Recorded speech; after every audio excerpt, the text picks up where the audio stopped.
Bueno, aquí como pueden ver, tengo la imagen de Nora Gámez Torres, que ella es periodista del Miami Herald. Eh, Quiero llamar la atención, me disculpas Luis, porque de verdad que no sé qué fue lo que yo hice aquí. Deja ver si hubiese otro comentario tuyo que, que me permita sacarte del bloqueo que te puse, que no era, de verdad que no era necesario. Fue un error porque estaba tratando de desbloquear a este otro para que pudiera virar. Te voy a dejar el comentario ahí por un rato. Fíjate. Recuerden, señores, que el que pueda dé like, que el que pueda comparta, que, que ayuda al programa si usted, déjame ver aquí, caramba, sí.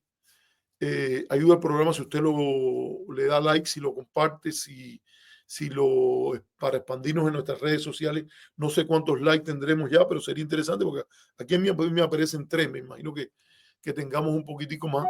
Y bueno, usted contribuya con sus comentarios, se puede suscribir al canal, que es importante, que no cuesta, y también se puede hacer miembro del canal y así pone el dinero donde pone su opinión y simplemente lucha porque haya la posibilidad esto de que hayan terceras, cuartas, quintas voces y que no esté esto limitado a los que opinan en línea con las políticas oficiales del gobierno, cualquiera que sean, y las personas que son parte, no se le puede llamar independiente, que son parte del esquema de la ley Helms-Burton y viven. Aquí se gastan millones de dólares y millones de pesos del otro lado a buscar que predomine una línea oficial y que además que las otras terceras, cuartas, quintas voces se escuchen lo menos posible. Y yo particularmente, intelectual, académico, no me gusta aceptar que me digan que esas son las únicas 2 opciones que tengo. Y por eso salgo, señores, a pesar de que este programa no produzca dinero ninguno, o no ninguno, pero produce muy poco dinero, a pesar que ya llevamos años y tratando de que otras personas también puedan contribuir, etc. Bueno, qué bueno está este comentario de Agustín Wong, contorsionista con una de Mongolia, era en tiempo atrás la más famosa del mundo. Así mismo, eso es políticamente, esto ha sido así. Bueno, me pregunto a Orlando Suki que hable un poco de quién es esta señora. Bueno, ¿qué yo puedo decir de Nora Gámez? Ella es periodista del Miami Herald, es cubana, fue profesora de la Escuela de Periodismo en Cuba. Yo he interactuado con ella 2 o 3 veces. En una ocasión fue incluso bastante cortés, la saludé, había un evento en FIU. Ella incluso me hizo a mí unas preguntas. Una amiga común que vive en España, que yo no voy a mencionar el nombre, incluso me dijo, ella es una buena periodista. Ella me había llamado a mí a pedirme una opinión sobre algo, recuerdo ahora, era sobre el prospecto político de mi primo de ser presidente o primer ministro, y le dije, mira, en aquel momento él no era miembro de la Asamblea Nacional y dije, yo dudo que vayan a violar las leyes para abrirle un hueco a mi primo ahí. Al final lo hicieron, creo que fue miembro de la Asamblea Nacional y después del Comité Central o algo por el estilo. Y ya, esa vez sí opiné con ella. Ella fue respetuosa de lo que yo le dije en ese momento. Hay gente que ilustra o que habla de que, bueno, también sé, eso también sé, porque ella y el marido le hicieron una entrevista a Alfredo Guevara, que después la presentaron sin contexto alguno, y a mí me parece que eso no fue lo más ético, pero bueno, ellos decidieron que lo querían hacer, yo di mi opinión y así. Y ahora, de un tiempo a esta parte, ella ha hecho trabajos que son mejores, trabajos peores. En algunos casos ha demostrado acuciosa profesionalidad y en otros como este que vamos a tratar, y particularmente en los últimos años, ella ha entrado en una deriva en la cual usted ve fuentes que ella generalmente usa, no buscan un periodismo balanceado, generalmente gente que va y confirma lo que uno sabe que ella piensa, porque además de reportera, ella editorializa y editorializa cantidad. Eso no es el paradigma que uno esperaría de alguien que quiera hacer periodismo a favor de un sistema republicano como el que está aquí. Uno de los principios de la idea de la prensa en democracia es que te proporcione información para que tú, desde la objetividad que el reportero debería tener de principal paradigma, seas el que tome las decisiones que quiera. Espera un momentico. A ver, me están llamando a Atlanta, pero no sé quién. Espérense, ¿quién será? A ver, aquí me llaman alguien aquí. Bueno, ahora no puedo contestarle, voy a contestar. Ahora no puedo. Espérense, porque es un teléfono de donde yo estoy. A ver. Y entonces, yo creo que esto de alguna manera la caracteriza. Ella hizo un doctorado estaba yo buscando, porque no lo encuentro, si alguien lo encuentra, que por favor me lo mande o lo ponga ahí, que yo lo voy a compartir, un intercambio fuerte que ella y yo tuvimos en torno al tema de la salud en el tercer mundo y el tema de las misiones médicas cubanas, donde tuvimos un intercambio en Al Jazeera, en uno de esos programas que tiene Al Jazeera, que son para debates, pero por alguna razón está perdido. Yo puse el nombre de ella, el nombre mío, el nombre, en aquel programa creo que estaba Harold Cárdenas también, de la joven Cuba, y tampoco he podido encontrar el programa. Ojalá el programa aparezca. Si alguien nos puede ayudar en eso, la audiencia, que vaya ahí que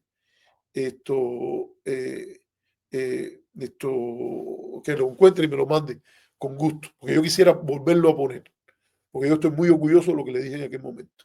Y le dije que en temas de salud internacional era importante mirar las desigualdades entre los países del norte y los países del sur, y hay toda una literatura que critica lo que está ocurriendo en términos de brain drain, o sea, de escape de cerebro en el área de la salud particularmente, y muchos países, incluyendo los sectores más responsables en temas de salud internacional, los sectores más responsables de académicos que están diciendo que es justo buscar una manera que los países desarrollados compensen en términos de ayuda a los sistemas de salud del mundo en desarrollo para evitar y atajar por su propio interés, ya no solo por lo que es apropiado, sino por su propio interés, los brotes de epidemias y esas cosas.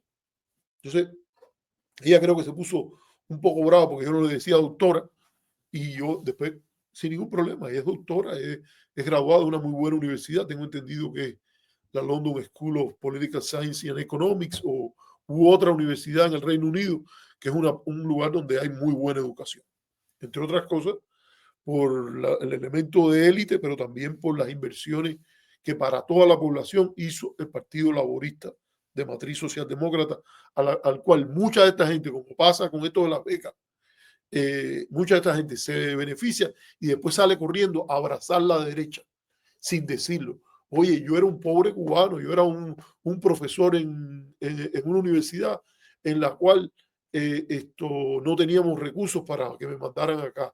Yo era víctima de la política de cierre de contactos que montó la derecha cubano-americana contra Cuba. Y dentro de todo eso aparecieron los dialogueros, la gente que está por el contacto, la gente que quiere intercambio académico, la gente que quiere intercambio cultural, la gente que quiere que se viaje libre de Cuba y que se viaje libre a Cuba, y que han abogado en Europa, en Estados Unidos, donde quiera, para que esas puertas se abran, y yo me beneficié. Eso deberían decir esta gente si son honestos. Y yo me beneficié. El Aine Díaz vino a Harvard, ella se fue para allá con una beca Chevening, y entonces decir, y después de todo eso, yo pienso que eso no me esclaviza a una posición política. Pero yo sé que los que ahora yo abrazo, los que yo quiero ahora, estuvieron mal entonces.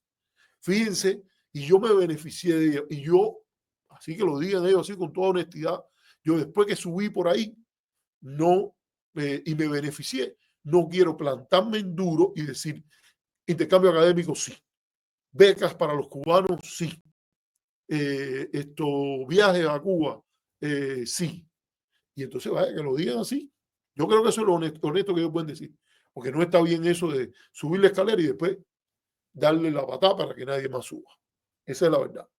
Entonces, yo puse por lo menos un panorama así de quién es ella. Y ahora ella saca una serie de artículos, diciembre del 2024, uno, no me recuerdo ahora, y este último que saca, en el cual es a partir de unos documentos filtrados, dice ella. Yo no sé la veracidad de esos documentos, yo no sé cuán reales son. Aquí hay gente que están poniendo comentarios, déjenme ponerlos aquí. Dice, ¿y qué prueba tiene ella? Dice Orlando. Dice, ¿y qué prueba tiene de esos 18 millones? No son 18 millones, 18.000 millones, es lo que ella dice. Dice, eso es más dinero que el Producto Interno Bruto de Brasil, es cosa de loco. No, yo creo que el Producto Interno Bruto de Brasil es más grande que 18.000 millones. Esto es un panfleto de los malos que hay. La prueba está, ahí vamos a ir, Rubén. Dice, la prueba está en que ningún medio serio de Estados Unidos se ha hecho eco. Yo creo que esto es interesante, porque esto es parte de la jugada. Ella ha llegado publicando esos leaks, o sea, documentos que parece que se los dan a ella, se los dan al Herald, pueden ser documentos filtrados, yo no discuto la autenticidad de estas cosas, yo no soy muy ducho en cuanto a cuánto se puede sumergir la economía cubana, y yo creo que se puede sumergir bastante, porque han habido años de una legitimidad aceptada por la mayoría de los funcionarios del gobierno y la propia población de que existan entidades que operan al margen del Estado de Derecho con condiciones especiales, o por lo menos con condiciones especiales, o del Estado por derecho, para no poner Estado de Derecho, pues yo siempre distingo en Cuba. Yo quisiera que en Cuba hubiera un Estado de Derecho, que querría decir que debe incluir las elecciones libres y competitivas, y que personas con diferentes opciones políticas se puedan organizar y competir. Punto. Eso para mí incluye la idea de un Estado de Derecho. Pero creo que hay un Estado por derecho, hay leyes, resoluciones, etcétera, y es evidente que en muchas ocasiones han ocurrido elementos que los propios participantes, gente que trabaja en una empresa, gente que trabaja en un lugar, han denunciado porque es ilegal. Ahora, la gran mayoría de la ciudadanía, históricamente, y particularmente cuando se crearon las compañías que esta gente le mete mano y que dicen, los atacan, que dicen que están sentados sobre dinero, que nadie les mete una auditoría, que yo creo que eso no es verdad. Alguien tiene que estar auditando eso. Hay un negocio moderno, no puede funcionar sin un mínimo de contaduría y auditoría. La pregunta es si es el mecanismo apropiado o no, y en esto vamos a hablar ahora. Esto es importante ver qué es lo que dice ahí en esos documentos. Yo no voy a asumir que son falsos.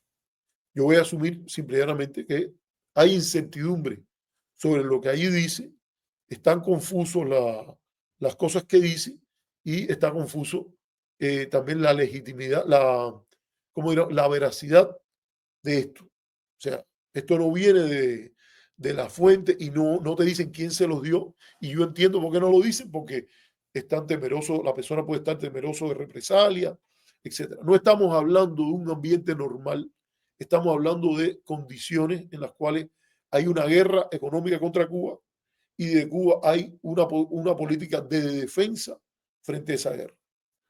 Que a tenor de esa política, que a tenor de esa situación, se den contextos en los cuales está ocurriendo exceso de falta de transparencia, eso puede decirse. Que a tenor de esas condiciones está ocurriendo espacios grandísimos de corrupción, también eso puede decirse. Que hay una política de inversiones cuestionable, también puede decirse. Ahora, ¿en qué medida lo que dice ahí es veraz o no? Y es prácticamente, estos son efectos de demostración, eso yo lo pongo en duda. ¿Ah? Me permito poner unas dudas ahí. Yo no tengo ninguna razón para confiar especialmente en Nora Gami y en los dos economistas a los cuales ella ha acudido para ratificar lo que ellos habían dicho antes y para ratificar lo que Nora ha querido que ellos digan.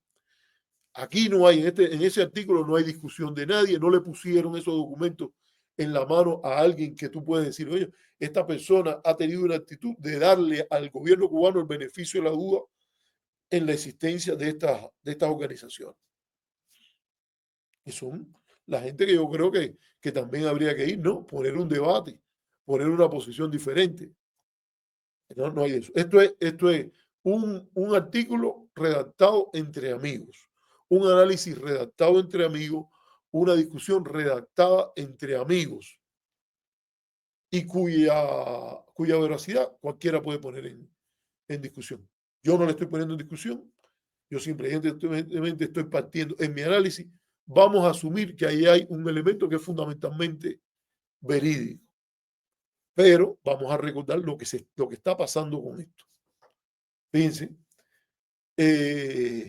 ya unos meses atrás, y esta es la imagen que está en pantalla, esto es un panel que se hizo en el Hudson Institute, una institución que se reclama no partidista, pero que todas las actividades que ha hecho sobre el tema cubano están alineadas a una discusión, sin lugar a dudas, que respalde la política de bloqueo contra Cuba.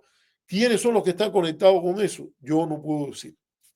Pero parece que hay donaciones de dinero, afinidad ideológica, con gente que no tiene respeto alguno por el derecho internacional y con gente que simple y llanamente usan el espacio del debate para justificar conclusiones que son de antemano dictaminadas.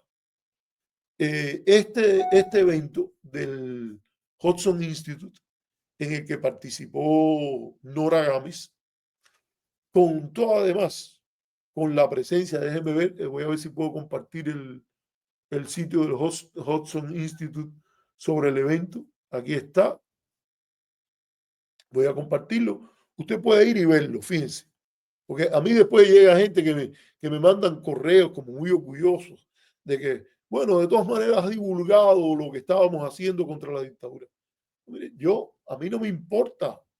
Mi objetivo aquí es decir mis ideas, explicarlas, fundamentarlas en oposición a las de ustedes. Pero yo no me propongo no divulgar nada. Yo lo que me propongo es no divulgar lo que es propaganda simple y bruta. Entonces, aquí está, miren.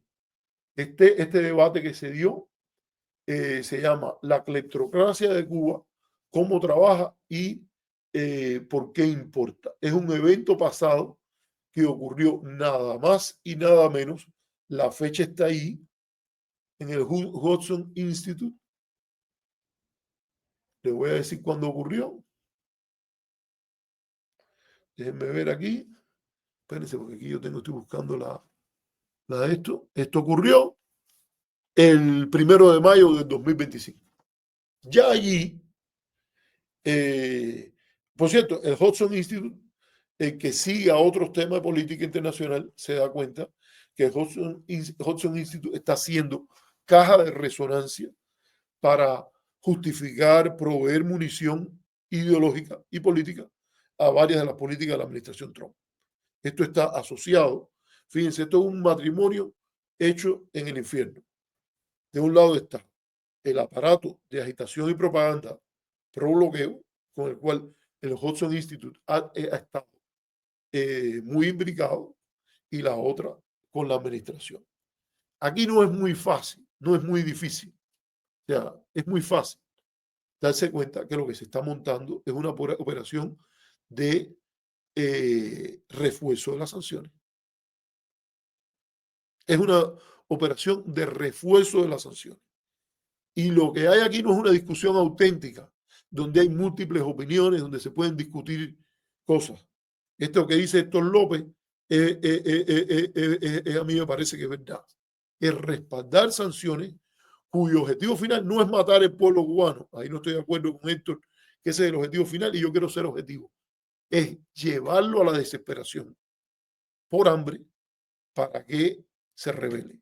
Que a Cuba le vaya mal para que la opción política de ese aparato de agitación y propaganda, encuentre un camino de cumplir las funciones que le ha otorgado la élite política contrarrevolucionaria que aspira a recuperar el poder en La Habana o a que se lo den de nuevo o a llegar a él.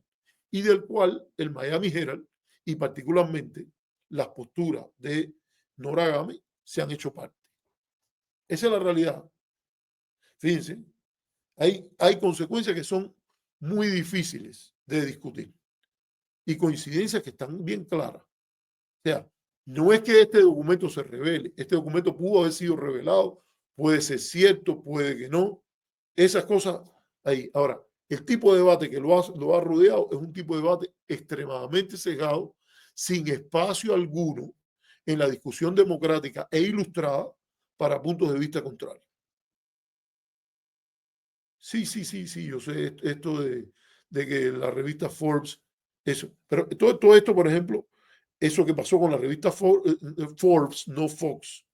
A lo mejor el canal Fox se hizo eco, pero donde originalmente salió fue en la revista Forbes.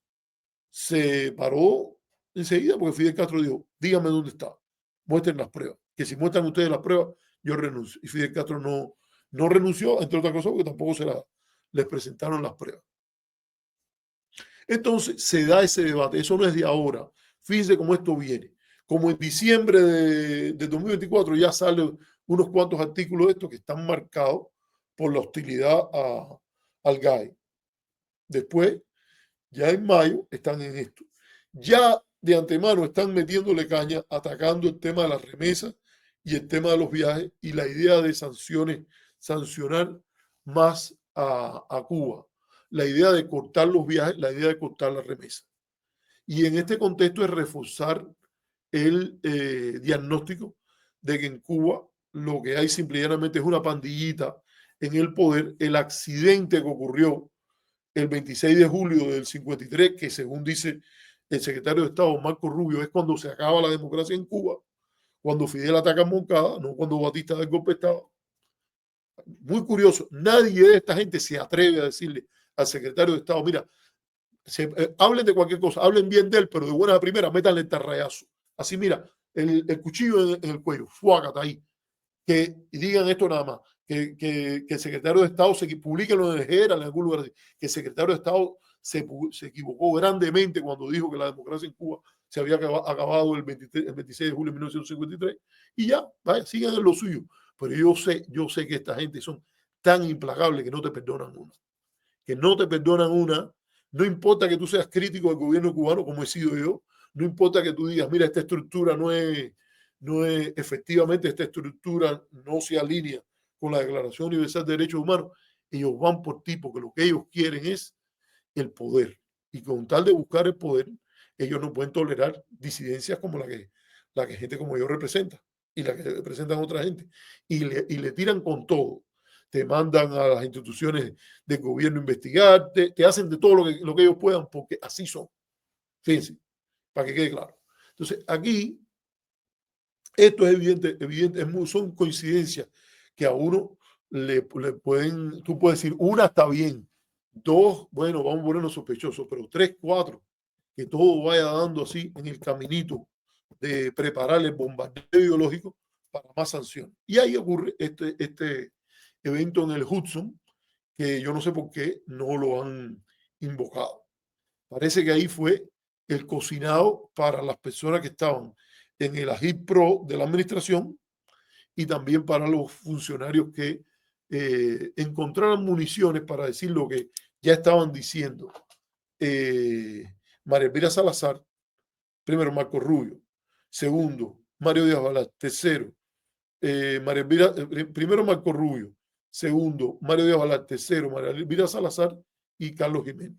Y en torno a eso hay un grupo de gente en el Congreso que les hacen el corito y sobre todo el aparato de agitación y propaganda al cual Nora presta sus servicios periodísticos a través de Miami Herald. Así está. Hoy salió un artículo muy interesante del politólogo Rafael Hernández en la revista En Cuba comparando a partir de su experiencia la actuación del Herald. Y insinúa, yo hubiera querido que él se desarrollara más, pero dice, insinúa que el Herald de hoy no es el mismo que de esos otros años, que ha habido diferentes épocas. A mí me parece que el momento, posiblemente que el Herald ha estado más alineado con esa política de destrucción contra Cuba, de bloqueo y de todas esas cosas, es ahora. Está desesperado por que el nuevo Herald sigan abrazándose a ese sector ultra reaccionario de la comunidad cubanoamericana. Yo recuerdo, y voy a decir algo que me pasó como experiencia, como en los años, a finales de los años 90, estuvo en Cuba Bernardo Bénez, por cual yo tenía una gran admiración, porque era de ese sector dialoguero que ha hecho todo lo posible porque haya buenas relaciones entre Cuba y Estados Unidos, y que él incluso traía un mensaje de David Lawrence, en el cual él, que era el editor en jefe o algo importante, y él hablaba de la posibilidad de que el Herald abriese una oficina en Cuba. Y recuerdo que él me dijo, ¿hay alguna manera que tú puedas pasar esto a, a los sectores oficiales y todo eso? Y desde aquel momento yo estaba en Cuba todavía. Dije, mira, yo no soy funcionario del gobierno, yo aquí estoy en la comunidad hebrea, pero con gusto, yo, si tú quieres, me escribe o escribimos juntos ahí lo que tú dices, que esto es importante, que esto puede mejorar las relaciones, que no sé qué. Y ahí mismo lo escribí y naturalmente que yo hice así y lo pasé. Porque yo todo lo que pueda hacer para que mejoren las relaciones entre Cuba y Estados Unidos, que no sea ni violar la ley cubana, ni violar la ley norteamericana, y que no estructure una relación de disciplina con ninguna de esas entidades en las cuales mi voluntariedad no sea lo que domine y mi propia agencia, no voy a participar. Ahora, si alguien me dice a mí, esto, mira, yo creo que esto puede mejorar las relaciones y esto sería bueno que se reflexionara sobre eso, yo con gusto digo, mira, dámelo aquí, vamos a escribirlo, mira, la primera persona que pueda, le digo, mira, creo que esto pasó y es interesante eh, que se valore y esta es mi opinión. Pues yo no paso información de nadie, ni me importa eso, pero yo sí digo lo que es mi opinión. En ese caso, hizo toda una explicación que por lo menos recuerdo que la visión del Herald era que hubiese ayudado la posibilidad de tener una corresponsalía en Cuba. Algo parecido que en cierta medida me dijo María Elvira después que había ocurrido lo Obama. Me invitó a una comida y ahí me dijo, yo creo que yo estoy consciente que aquí están cambiando la situación y que la dinámica, si esto continúa, porque ella no esperaba que Trump ganara las elecciones en 2016, eso a mí no me cabe ninguna duda, es que si esta dinámica coge momento, lo más probable es que va a haber una carrera como la hubo, en menor medida la hubo para hacer negocios, para cubrir Cuba, para todo. Toda esa gente se ajusta inmediatamente. Que mira, una cosa que distingue a la persona de principio, y yo me llamo un hombre de principio, es que uno no se manda a correr ni cambia cuando las circunstancias empiezan a cambiar. Los principios son ideas que no se cambian bajo las circunstancias. O se sacrifican solo en razón de la vida, una cosa así. Y inmediatamente yo vi cuando pasó lo de Obama, como gente que antes ni te veía y te saludaban de lejos, venían y entonces como sabían por dónde tú andabas, ellos venían y te decían y te recordaban, oye, ¿qué tal? ¿Cómo tú andas? Que no sé qué, y vamos a hacer negocios, y la cantidad de gente. Y por cierto, lamentablemente también, la mala memoria y la poca memoria a veces que tienen instituciones del otro lado, que de buenas a primeras yo me enteré que fulano vino ¿no? Y ya estamos preparando, que no sé qué, bla, bla, bla, bla, bla. Y entonces hasta buscando porque se le cuelan. Y entonces, si hay una gran compañía norteamericana, quiere que haya un tipo que a él no lo cuestionen de que él ha tenido cercanía o diálogo con Cuba. Quieren un tipo de esto, de lo que tiene un pedigrí de obstruccionista, pero que a última hora mete el switch y entonces lo cogen y lo ponen allí. Y también del lado de Cuba reciben el mensaje y también ahí hay otra serie de oportunistas y bandidos que no les importa nada, entonces lo que hacen es que le abren la puerta al que venga. Entonces dicen, así es la vida, cambió la circunstancia y cambié yo, y punto más nada. Esa es la tristeza de esto. Pero aparte de esto, vamos a concentrarnos en lo que ocurrió aquí. Hubo ese evento, en ese evento que les había mencionado y que está aquí, estuvieron nada más y nada menos de coristas acompañantes, honora de coristas acompañantes de ellos, un señor que se llama Daniel Badley, que ha trabajado con un grupo de instituciones de América Latina para promover una agenda bien de derecha, de agenda neoliberal, etcétera, y que yo no sé si es cubano, si no lo es, yo ahí escuché sus opiniones, hace tiempo que yo no me vinculo al ambiente tradicional en Washington, y nada más y nada menos que John Suárez, el que reemplazó a Frank Calzón en el Centro para la Free Cuba. Un centro yo creo que la manera correcta de llamarlo es así. Es centro porque tiene una parte de que opera con lenguaje cubano, códigos cubanos, pero fundamentalmente es para algo que se concibe en inglés, que es una Cuba, entre comillas, a la free, que tiene mucho de platismo, apoyo a cualquier legislación que tenga una carga platista. Ahí está ese centro. Lo estaba con Frank Canzón, que dice, que han dicho alguna gente, a mí me dio risa, por decirlo de alguna manera, cuando el Mundo García lo ve a Fran en Washington y dice, porque Fran, tú eres la persona legendaria y no sé qué. Y Fran responde que no, que hay mucha gente que son buenos y legendarios también. Fue una situación un tanto tragicómica. Pero John Suárez ha estado ahí en esa matraca todo el tiempo. No hay asunto que él pueda obstaculizar en una relación decente, basada en hechos, basada en los principios de la política exterior digna de una potencia, de una gran potencia que se proclama democrática en relación a Cuba o a cualquier cosa del mundo que a él se le ocurre la idea que tiene que ver con Cuba, por ejemplo, la cooperación médica contra el ébola, que él no pierde la oportunidad de callarse, o sea, no pierde la oportunidad, él pierde la oportunidad de callarse y se dedica a meter el tufo ese anticastrista, macartista, de la peor rancia a ese respecto. Espera un momentico.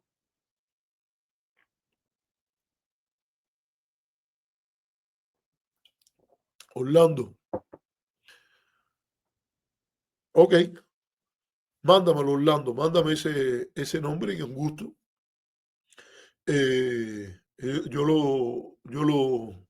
Con gusto, lo puedo entrevistar, déjame ver qué puede ser. Yo tomo la decisión. Gracias por ofrecer la información. Orlando estaba activo esto en los comentarios. Bueno, ¿qué pasa con esto? Esto es la primera cosa que hay aquí. Está la evidencia, está los artículos que vienen de antes, que eso va subiendo ya en la medida que la administración Trump se aproxima. Está este debate en el Hudson Institute, que yo les recomiendo a todos que, de ser posible, lo vean. Fíjense, vayan y vean este debate y usted va a ver ahí que ahí se está estructurando todo. Nora todavía no está soltando el documento, pero esa es la noticia de ese debate, que ellos tienen un documento que supuestamente prueba todo lo que necesita la administración Trump para justificar una política contraria a un acercamiento y que potencialmente puede servir como la munición apropiada para quitarse los guantes y hacer la guerra económica o llevar la guerra económica a su máxima expresión, buscando un incidente en el contexto cubano que justifique desde, sobre todo, la idea esta de golpes quirúrgicos, que puedan ser golpes, agresiones armadas a instituciones del gobierno, y sobre todo también que justifique dentro de ese contexto, al quitarse los guantes, también hacer más difícil que en Cuba se reciba un céntimo que pueda ser usado para aliviar las condiciones desesperadas que tiene la población. Eso es lo que a mí me parece aquí. Usted puede ver, ir y ver eso, para que usted vea cuando eso se completa, qué es lo que hay. Naturalmente, un artículo como el que publica Nora no lo puede publicar con el respaldo solo de John Suárez y citando lo que le dijeron ahí en el Hudson Institute. Hay que colar, hay que meter allí nada más y nada menos que a economistas que tengan cierto pedigrí, que tengan cierta historia de una relación, en el caso de Pablo Vidal, crítica de las sanciones, porque él ha criticado las sanciones.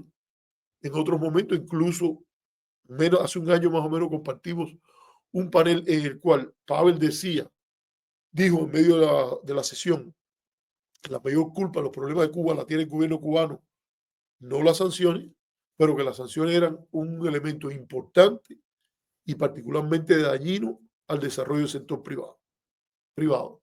Y tenemos a Mauricio de Miranda Parrondo, que ustedes saben que, como te digo una cosa, te digo la otra. Él, cuando habla de las sanciones, es para decir que no son tan importantes. Él habla que no son tan importantes y en ningún medio de los medios pagados por la Helms-Burton, él pone un tiempo grande, como ahora no lo está haciendo Pavel tampoco, para decirlo con toda claridad, criticar y decir, mire lo que hay aquí. Aquí, para un debate serio, aquí hay un tercer factor que está jugando un papel muy, muy importante en las tragedias, en las miserias que está viviendo el pueblo de Cuba. No lo hace. Esa es la verdad.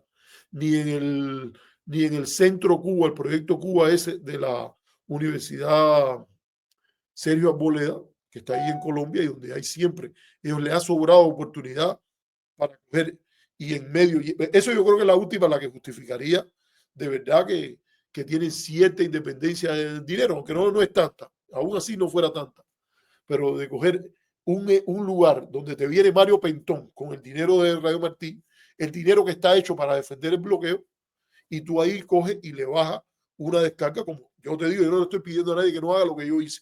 Yo he pagado un precio por esto. A mí ya no me llama esa gente de Radio Martí, nada. Y yo no quiero que me llamen. Yo lo hacía porque creo que lo que te viene, tú le haces, tu swing a partir de tus principios, que tus principios son académicos, objetividad ante todo. La política de Estados Unidos hacia Cuba debe servir primero que todo a los intereses de los Estados Unidos. Y los intereses de Estados Unidos no son los intereses de la claque esa de cubanos americanos, vengativos, reclamadores de propiedades, etc. Entonces, hay que pensar primero en el futuro y lo que es mejor para Cuba y para los Estados Unidos, o viceversa, como lo quieras poner, en el orden que lo quieras poner. Por eso pusimos las premisas delante. Y entonces, ahí en el artículo, vamos a ver que ya Nora va entonces a ir al nivel 3. Primer nivel, hay cosas que están pasando, nos están dando documentos y en esos documentos van a haber cosas interesantes. Segundo nivel, viene ya la tajada que tiran con el Instituto Hudson, que dicen, vamos a aceptar y a alinear el mecanismo de Agitprop en favor del gobierno, la propaganda de política exterior a favor de un aumento de las sanciones. ¿Para quién va eso? Para los que son los recipientes de la actividad del Hudson Institute, sectores afines a la administración nacional e internacionalmente. Tercero, ahora vamos a reforzar esto otra vez en la esfera pública con un artículo que analiza estos documentos en el contexto de el Miami Herald. Aquí hay varias cosas que hay que preguntarse, señores. Si fuese un documento que prueba tanto, que revela tanto, que es un golpe tan demoledor al gobierno cubano y con el cual se quiere promover un debate, ¿por qué se van por el Herald? ¿Por qué se van por el Herald, que es un periódico muy local cada día más? Y que el mayor impacto que tiene es en la comunidad cubanoamericana, la comunidad latina allí, y un poco hacia América Latina, donde ahí es un periódico que lo leen alguna gente en América Latina, donde la política de bloqueo tiene popularidad que tiende a cero. Recordemos que ha habido editoriales contra el bloqueo de la gran mayoría de los grandes periódicos de América Latina, incluyendo el Mercurio, que era el periódico cuyo dueño conspiró para darle un golpe de Estado a Allende antes que llegara al poder. Así. Entonces, ahí entonces se empieza a montar la jugada y de ahí se empiezan a extraer conclusiones sacadas de contexto y algunas que francamente el documento ese por ninguna manera puede probar. Yo me voy a referir primero, y aquí voy a terminar con estas dos cosas. La primera, los que son elementos de contexto que Nora sabe, pero no quiere poner en el artículo, y que Mauricio lo sabe también y lo sabe Pavel también, que es el contexto en el cual están operando estas instituciones al margen de los mecanismos regulares de rendición de cuentas y auditoría. La corporación Cimex, que no era originalmente parte del grupo de administración empresarial, se crea en los años 70, finales de los años 70, principios de los 80, ahora no recuerdo bien, pero la función original viene asociado a cosas que había hecho el Ministerio del Interior. Y era diseñar mecanismos para burlar el bloqueo y traer a Cuba con una especie de aislamiento, insulación de las sanciones, cosas que Cuba necesitaba como parte de su desarrollo. Es muy difícil negar en un país que estableció textileras nuevas, fábricas de fertilizantes nuevas, modernizó, estoy hablando del periodo revolucionario de ese 70 a los años 80, algunas con importaciones importantes del campo capitalista. Esto creó exportaciones de productos primarios y algunos no tan primarios en algunas ocasiones, sobre todo productos de la industria farmacéutica que se intentó desarrollar como parte de un nuevo sistema de salud. Y muchos de esos recursos, el líder del país en ese momento, que era Fidel Castro, se dio cuenta, algo que tampoco había que ser tan genio, es que inscribiendo compañías en otros países, dado el nivel de secreto bancario, porque este es un mundo en el cual recordemos que apenas en 2000, ahora un poquitico más, creo que ahora es como 15, un 18%, hay un autor que ahora no me acuerdo, bueno, Moisés Naín escribió un libro sobre alguna de estas cosas, pero anteriormente, creo que se llama Raymond Baker, no sé si por ahí está vendible, pero lo podríamos buscar. Creo que el hombre se llamaba Raymond Baker, que él ha escrito sobre las dificultades que hay para monitorear el nivel de operaciones ilegales, de lavado de dinero, ventas de armas ilegales, evasión fiscal sistemática, todo eso. Y que en el año 2001, cuando ocurrió el hecho fatídico del ataque vil, miserable contra los Estados Unidos del 11 de septiembre, apenas el 4% de las operaciones vinculadas a operaciones, el 4% de las operaciones ilegales eran capturadas. No había que ser un genio para decir, bueno, está puesto el bloqueo, esto es un sistema donde hay, para darle la libertad al capital, permiten que Cameron, el que fue primer ministro de Inglaterra, tenga en las Islas Caimán un paraíso fiscal y ahí guarde su dinero sin pagar los impuestos que él dice que es un ciudadano de bien y lo paga.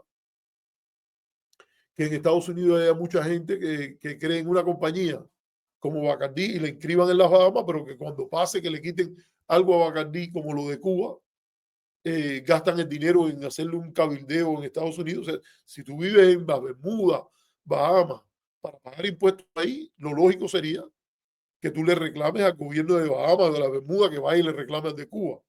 Es un problema que se resolvería mucho más fácil.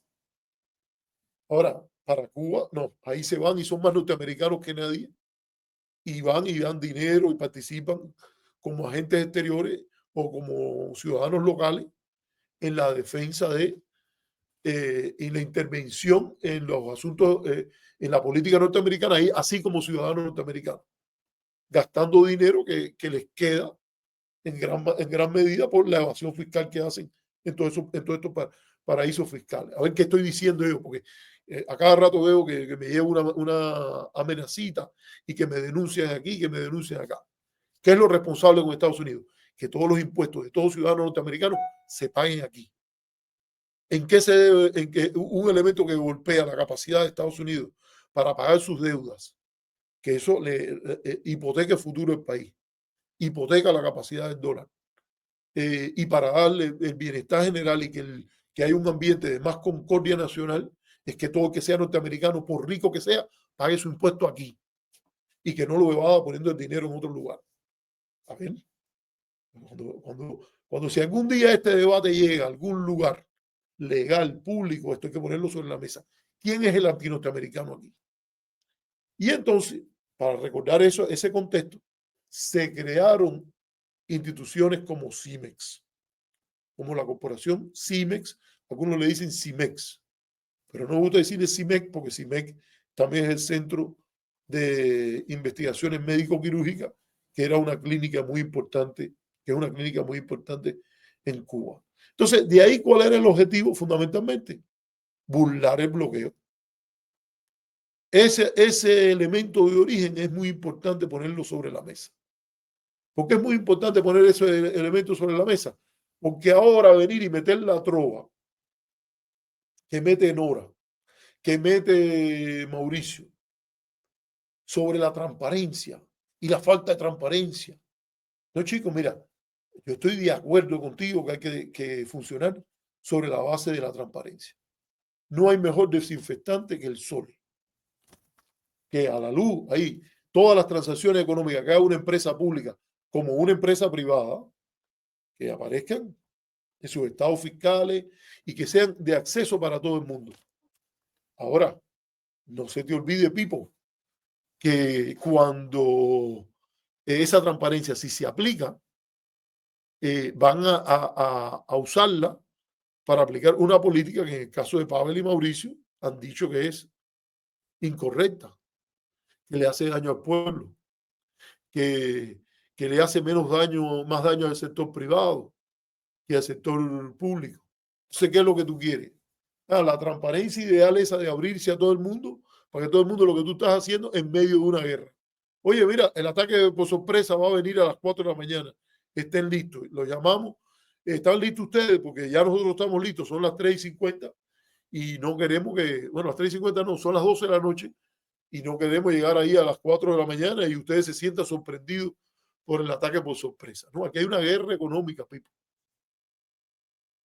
Aquí hay una guerra económica que se está haciendo, que se está probada, que hay numerosos trabajos académicos que lo prueban, que aquí de lo que se trata es, y además documentos desclasificados en los cuales las actividades económicas, la guerra económica se mezcla con guerra política, acciones de sabotaje,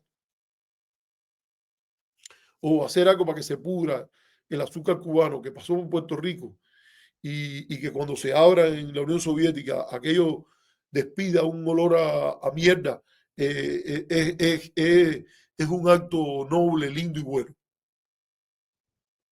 Entonces, si tú le dices, van por ahí, cuando han tenido la oportunidad, han jodido las transacciones económicas. Y para eso, el gobierno cubano creó una entidad que se llama CIMEC. Y naturalmente que tiene que planear estándares de auditoría, contabilidad, publicación de los datos, menos abierta que en los otros casos, donde está lidiando con operaciones que están un poco más protegidas, no mucho más. ¿Esa es la culpa de toda la falta de transparencia? Seguro que no. ¿Hay corrupción en todas esas instituciones? A mí me parece que sí, lo más probable. Por eso es que hay que ser escéptico de todo poder, desde el gobierno comunista, desde el mercado y de los que también pagan, cogiendo el dinero del gobierno norteamericano, exhibiendo falsa independencia, vienen a publicar cosas como esta. Entonces, ese contexto, ¿por qué no ponerlo? Si se quiere ser académico, si se quiere ser el economista consultado, el economista consultado desde su ética, desde sus principios, debe buscar la objetividad y debe ponerlo con los contextos.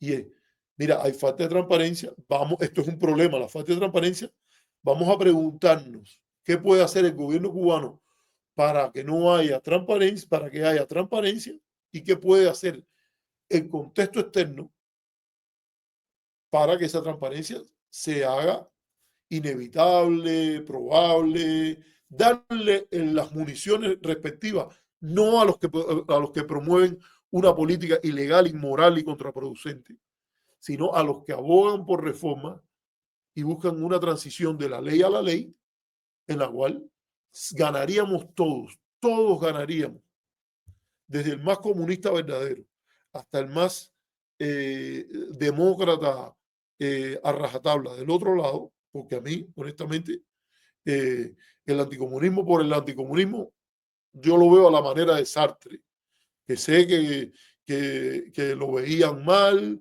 que la hacía cuando daban dinero para el Congreso Cultural por la Democracia en París y todo eso, decía, no, es demasiado equidistante, demasiado con criterio, como dijo él y como dijo Simón de Beauvoir, pero sobre todo esa frase de él, de que ser anticomunista es una forma de ser un perro rabioso. Y no tengo ningún interés en eso. Como mismo creo que la idea de ser un comunista incondicional, que dice cosas, como decía el propio Uriel Sánchez, en el cual hasta escribió cosas que dice, esto se hizo y salió bien para joder a los americanos. ¿Qué mérito hay en joder a los americanos? Entre comillas, ninguno. Mérito hay en hacer cosas para el bien de tu pueblo. Y la enemistad de los Estados Unidos no es ni útil ni aconsejable. Yo no quiero llevar esto porque dijo un nombre, no quiero usar la frase de perro que usé en el caso de una etiqueta política. Pero para decir de otra manera, los obcecados esos que viven para joder a los americanos, a mí me parece que no sé de cuál variante de perro eh, se podría decir, pero defensores de su pueblo no son. No tienen las prioridades. Mira, vamos a bajar los insultos, los retiros. Nadie es perro, aunque Sartre se lo puso a los anticomunistas. Pero evidentemente tus objetivos tienen que tener una agenda positiva. ¿Qué tú estás haciendo para que la gente que tú quieres esté mejor? No para joder a nadie. Y además, aguante quitado, como hacen de ponerte acusaciones, lo hacen allá y lo hacen aquí. ¿Hasta cuándo va a ser esto, por ejemplo, de gente que está diciendo que, que la joven Cuba, por ejemplo, Juan Antonio Blanco dice que es de la seguridad del Estado, y allá en Cuba otros están diciendo que es de la CIA, que es, un grupo contrarrevolucionario vinculado a la CIA. Y del otro lado, Juan Antonio Blanco aquí diciendo que es vinculado a la seguridad del Estado. Me recuerda el dicho ese, el chiste que hace a cada rato mi esposa, que me dice, oye, cuando todo el dinero ese de todos los agentes que tú eres, que dicen que tú eres agente de la CIA, agente de la seguridad, agente de Mossad, el día que tengamos todo ese dinero, avísame para comprarnos una casa mucho más grande. Entonces, esos son los estándares que hay aquí. Esos son los estándares que hay aquí. Y que yo creo que todo el que tenga vergüenza debería ir ahí. Yo voy a un evento de temas y en los eventos de temas he hablado sobre la necesidad de una mayor pluralidad ideológica, sobre la necesidad de mirar más allá del marxismo, sobre la necesidad de crear un paradigma que se conciba que el día que termine la agresión y la guerra que hay contra Cuba, económica, política, siempre con la posibilidad de una intervención militar, que Cuba conciba alinearse con los estándares de la Declaración Universal de Derechos Humanos, más allá de cualquier situación de emergencia. Ahí está. El que vea lo que yo he dicho en tema, lo tiene ahí. Y a Rafael Hernández les voy a agradecer siempre porque voy a hablar del tema de la entrevista de Rafael Hernández. Si se me pasa mucho el tiempo hoy, no lo hago, pero si no, lo hago mañana. Pero aquí esta gente van conversan con Nora y todo lo que sale ahí es la pugna contra el gobierno de Cuba. Y cada vez que Mauricio va y habla con Mario Pentón y de bloqueo nada, porque ese es importante, pero no es principal. Entonces, vamos a hablar ahora ya, para que quede claro cómo es esto. Aquí está claro el patrón cuál es, ¿no? El patrón es ahora alentar. Esto viene, yo no estoy diciendo que todo el mundo lo haya hecho conscientemente, pero que está montado, está montado. Viene desde que Trump está llegando al poder, preparando las municiones para las cuales se vaya a agudizar y acrecentar la guerra económica contra Cuba. Y algo que ninguno se atreve a decir en estas discusiones es que cada vez que dicen que estas son sanciones dirigidas, sanciones inteligentes, targeted sanctions, eso es una mentira que están diciendo todos los que digan eso. Estos son sanciones supuestamente dirigidas, supuestamente targeted, que ponen por encima de sanciones generales que no distinguen entre un potencial violador de derechos humanos y el resto de la población. Unas sanciones de ese tipo, primero, sacarían todo. Cuando digo todo, es todo, menos tecnología militar y tecnología represiva de las sanciones. Compra de medicamentos, venta de medicamentos, compra de medicina, compra de alimentos, venta de alimentos, plantas eléctricas, una relación comercial normal entre Cuba y los Estados Unidos,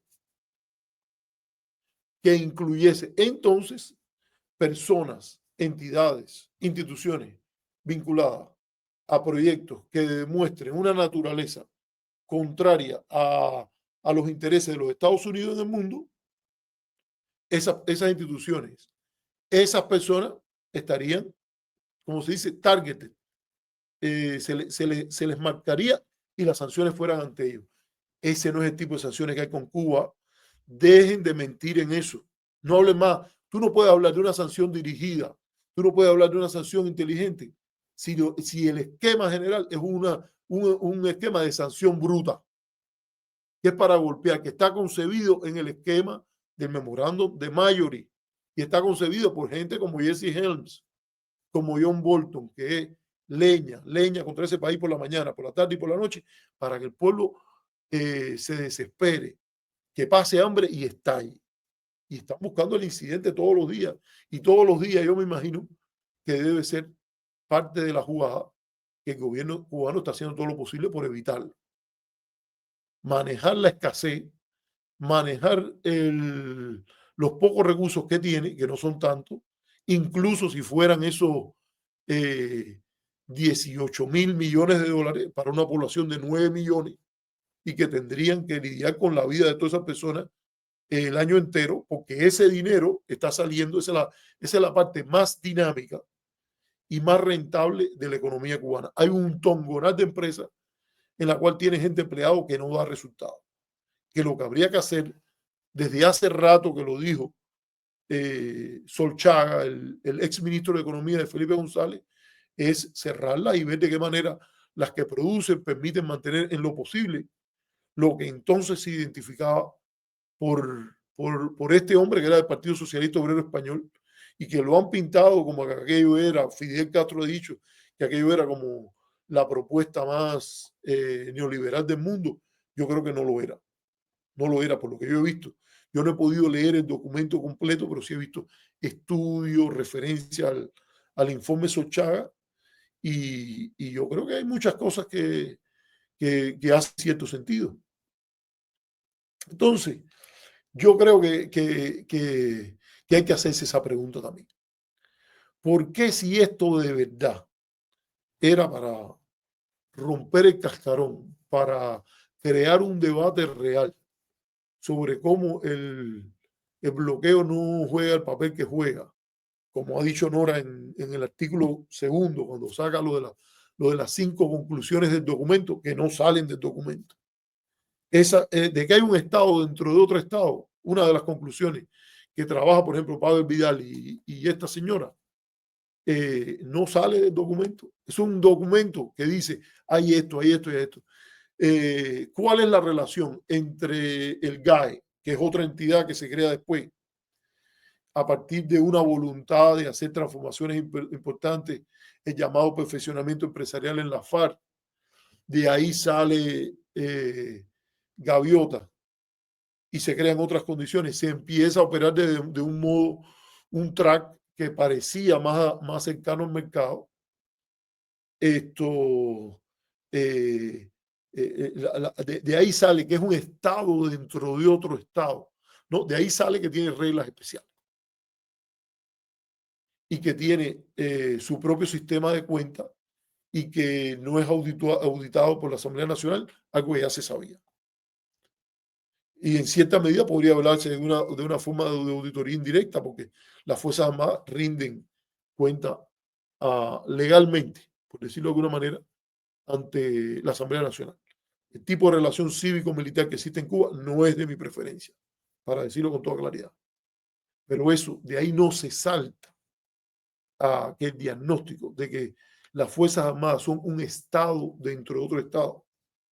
No, hay un problema que es real, miren, hay un problema que es real y que es incluso de los sistemas leninistas. En un sistema leninista clásico se supone que las Fuerzas Armadas sean un subordinado, el partner menor del Partido Comunista, que es la columna vertebral de un sistema leninista. Por eso es que es tan difícil reformar un sistema leninista, porque implica una cesión de poder que no está concebida por diseño. Pero un elemento importante es trabajar en el régimen, durante ese régimen, para un posible régimen democrático posterior, de que los militares políticamente regresen a los cuarteles. Esa presencia militar en la economía no es lo más sano. Ahora, para una discusión honesta sobre esto, no se puede perder de vista que un cuerpo como el Ministerio del Interior, que tiene subordinación militar, o las Fuerzas Armadas, es más, digamos, es mejor, no óptimo, porque no quiero usar esa frase, pero es mejor para hacer operaciones en las cuales se defienda al país de la guerra económica que se le hace. Y eso es algo que no es difícil de ver para una oposición leal, una disidencia leal. No debería por qué serlo, porque debería empezar por condenar la política de hostilidad ilegal e inmoral que se hace desde el otro lado. Entonces, así estamos. Esta gente no reconoce nada de ese contexto, no lo dice, no lo comparte. Entonces llegan a la conclusión después, esa del Estado sobre el otro Estado, dentro del otro Estado, no lo pueden probar, no tienen evidencia, no tienen un razonamiento que explique el mecanismo de la caja negra de decisiones que hay al interior del gobierno cubano, que seguro debía ser más transparente. Porque mucho de lo que se decide, incluso las decisiones que están guiadas por las motivaciones de emergencia, no se hacen explícitas en la Asamblea Nacional. Yo creo, por ejemplo, que si la razón de todas estas decisiones es que Cuba vive condiciones de emergencia, yo creo que debería declararse, no solo a nivel de discurso político, sino legalmente. Estamos haciendo esto porque tenemos una emergencia. Nos están tirando con todo.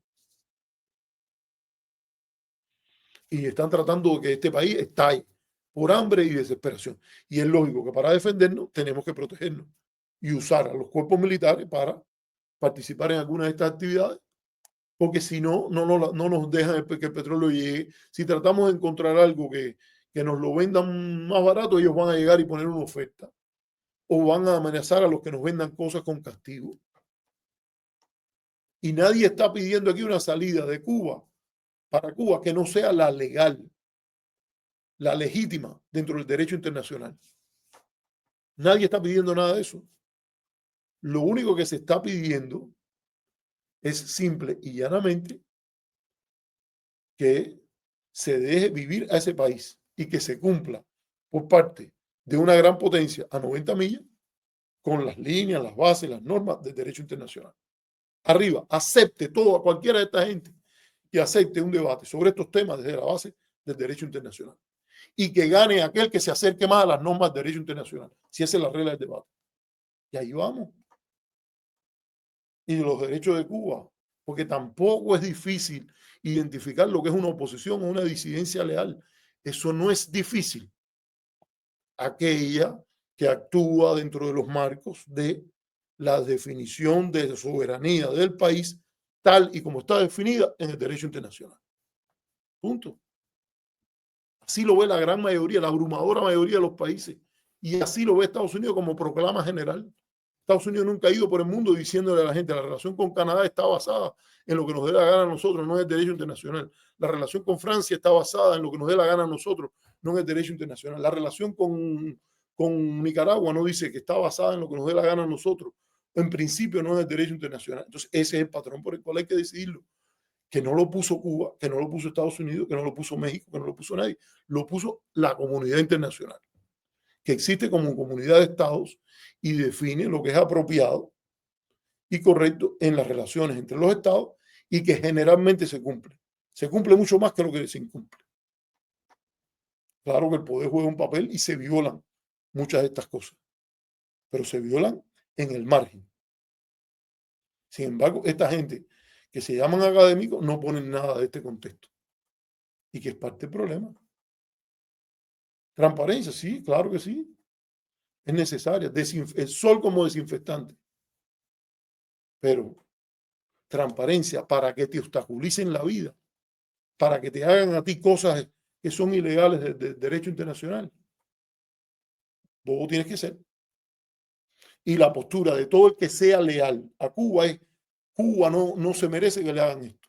Y ante una situación como esta, es lógico que emerjan patrones de desvío. Entonces, eso está claro. Primero, no prueban en ningún momento eso del Estado sobre el otro Estado y de que en un contexto diferente esto pueda mantenerse así, ni mucho menos. Al contrario, si hemos visto es que se ha dado hasta explicaciones para atraer inversión externa y crear condiciones con el BFI para que ese banco circunvale, como ocurrió tanto que hablan de las experiencias de China y Vietnam, se crearon bancos en la medida en que se aproximaron niveles de inversión extranjera más grandes en ambos países, como ocurrió en Taiwán y como ocurrió en Malasia y como ha ocurrido en muchos de esos países, porque hay un sistema legal atrasado que constituye una demora y que en ese punto se crean una economía de dos vías y en una se opera más sobre condiciones mercantiles y en la otra, bueno, se va eliminando en la medida posible con la reforma el paso a esa transferencia. ¿Cuál es el problema de Cuba? Muy claro, que con el gradualismo excesivo, con la irresponsabilidad que ha habido, con los elementos de poder que se oponen a la reforma, han creado situaciones de equilibrio de reforma parcial, donde lo que originalmente se concibió temporalmente ha terminado siendo permanente. Y en esos equilibrios de reforma parcial, todas las oportunidades de arbitraje, rentas no asociadas al desempeño económico emergen. Y está claro, la existencia de múltiples tasas de cambio, la existencia de instituciones que operan de esta manera. Y lo primero que se maximiza en eso es la corrupción. Usted quiere concebir en Cuba una transición a una economía de mercado, a la democracia, a una democracia liberal, a un sistema de Estado de Derecho. Cambie ese contexto. Haga lo que puede hacer usted con toda legalidad. ¿Qué cosa es? Alentar el sector privado cubano. ¿Qué cosa es?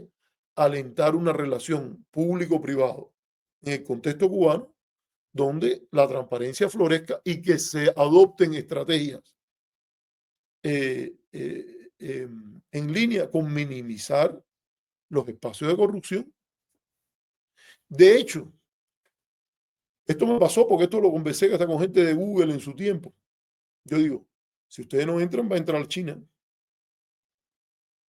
y eso va a ser peor para Cuba. Un elemento importante que ustedes tienen que llenarse de valor y decir cuando esto se discute en los Estados Unidos es, fíjense, o ustedes dejan que nosotros entremos, o la alternativa es que va a entrar China. Y en términos, por ejemplo, de prácticas corruptas, en Estados Unidos hay una ley que se llama la ley de Foreign Corrupt Practice Act, que Trump está en contra de ella, porque dice que nos ponen de ventaja. No, no nos ponen de ventaja. Nos ponen del lado de la razón y la verdad. No debe, los países no te agradecen, los pueblos no te agradecen que tú le estés dando coima a los gobernantes y pagándole y sobornándolos para que te den los contratos a ti. Los países te agradecen si tú eres parte de un proceso de contribuir a que haya transparencia y no haya corrupción. Entonces, esta gente no quiere eso. O yo digo que en el fondo de su corazoncito, esto, el que sabe de todo esto, porque a mí me cabe duda que Pavel Vidal y Mauricio de Miranda Parrondo saben de todo esto. Ellos saben lo que es la Foreign Corrupt Practice Act. Ellos saben lo del efecto del bloqueo y lo que hace y lo que dificulta una transición de la ley a la ley, pasando por la ley, que es lo que dificulta un Estado de Derecho, las políticas estas de guerra económica. El tema es por qué ellos no lo dicen nunca ahí y por qué Nora los escoge para que digan este tipo de cosas, entonces desviar con todo esto del Estado, dentro del Estado. Mira, de entrada, yo no tengo elementos, ni esta gente los aporta en ningún lugar, sobre la relación entre lo que es la cúpula militar y el alto ejecutivo de Gaesa. Yo no lo sé. Y tuve referencia. No es que yo supiera mucho, ni mucho menos, pero esa es una caja negra de la cual se sabe poco. Se sabe poco. No cómo, ni siquiera cómo el gobierno, cómo la asamblea controla al GAE, sino cómo el alto mando militar, una vez que Raúl Castro no está ahí, y por ejemplo, venga ahora una otra generación, ejerce el dominio sobre el GAE. Ahora, el GAE el GAE no puede movilizar un tanque, el GAE no puede sacar a la calle una división. Para eso necesita gente que tiene mando de tropa. Entonces, ¿cuál es la relación entre el GAE, digamos, y el alto mando militar? Porque yo tengo entendido que hubo ocasiones en que era primero con Julio Casa y después con Luis Alberto Rodríguez López Calleja, mi primo. No voy a entrar ahí, pero tengo entendido de que hubo reuniones en que, interpelado por gente a la cual Raúl había dicho que se ponga dinero en tal lugar, Julio Casa dijo que no había dinero para eso. Y que Raúl había dicho que en esas decisiones económicas de dar dinero, al final la decisión iba a estar en el general Julio Casa Reiro o después en el general Luis Alberto Rodríguez López Calleja. Y eso implica una entrega de poder en un área específica. Eso no dice, a partir de ahora, detrás de mí, en todas las cuestiones, ignoren al ministro y vayan directo a Luis Alberto. Ni en la época que él era el ministro, decir vayan directo a Julio Casa. Cuando Julio Casa, cuando Raúl pasa a ser presidente, Julio Casa pasa a ser ministro. Pero es una relación mucho más compleja de lo que están diciendo esto de Estado dentro del Estado y todo eso. Y no pone evidencia ninguna. Esto es especular y empezar a disparar ahí sin ningún documento. Fíjense lo que yo digo, si viene, esto fue lo que dijo directamente y puedo decir, si me ponen a buscar un poco, busco la reunión en la cual eso se publicó o puedo apelar a fuentes que dicen que él dijo eso, que Raúl dijo eso. Si yo digo que sí y después Julio dice que no hay dinero, no hay dinero.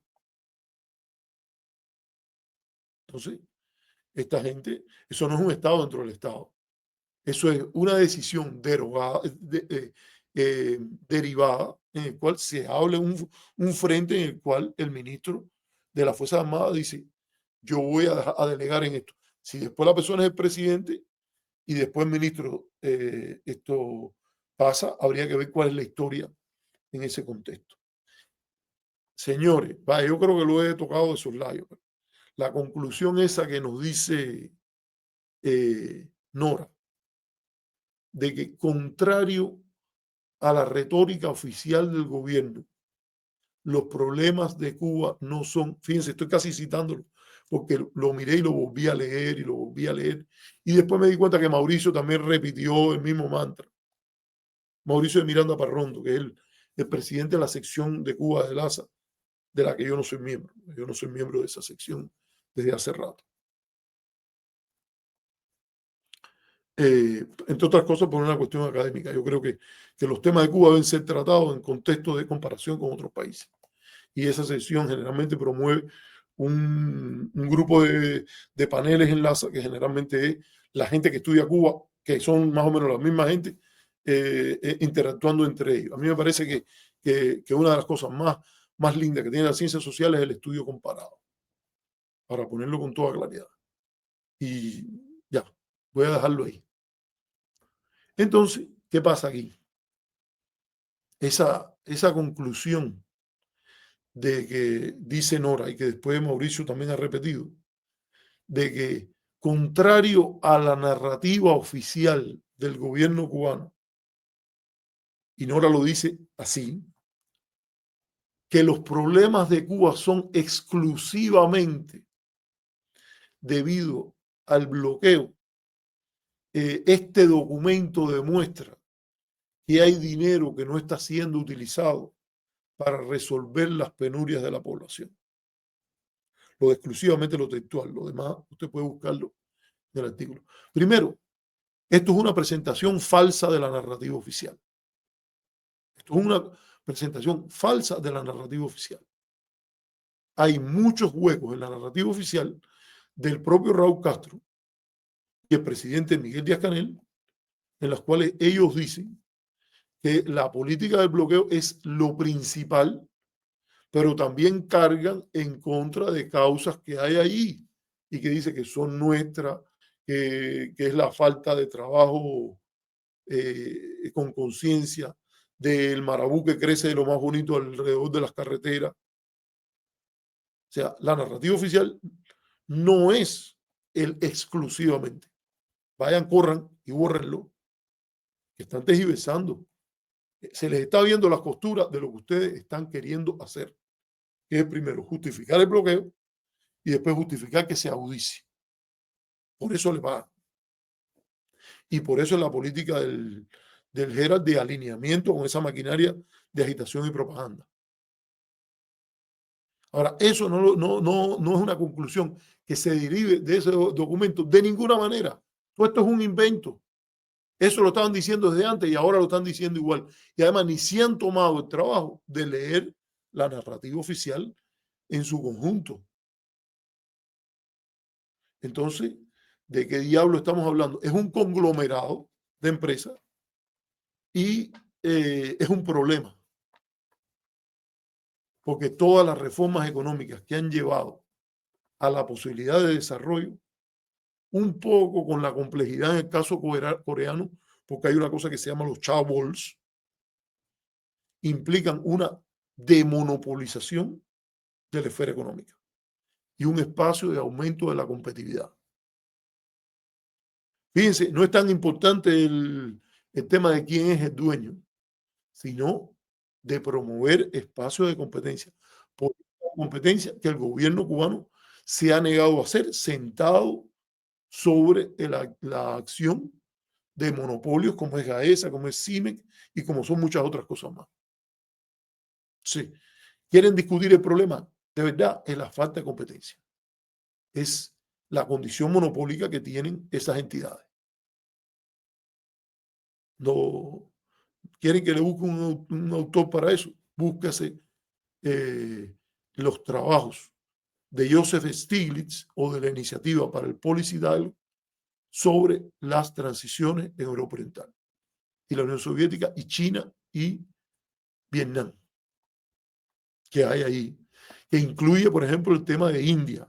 Hay trabajo, ahora no me acuerdo de la autora, porque es una graduada, creo que es de Yale, sobre la India, y dice la importante ganancia productiva asociada a la demonopolización de el sector estatal indio, y a veces hay ganancias que están asociadas a que se privatizó, pero hay ganancias que en los estudios de econometría demuestran que es más importante la demonopolización y la descentralización que la privatización en sí misma.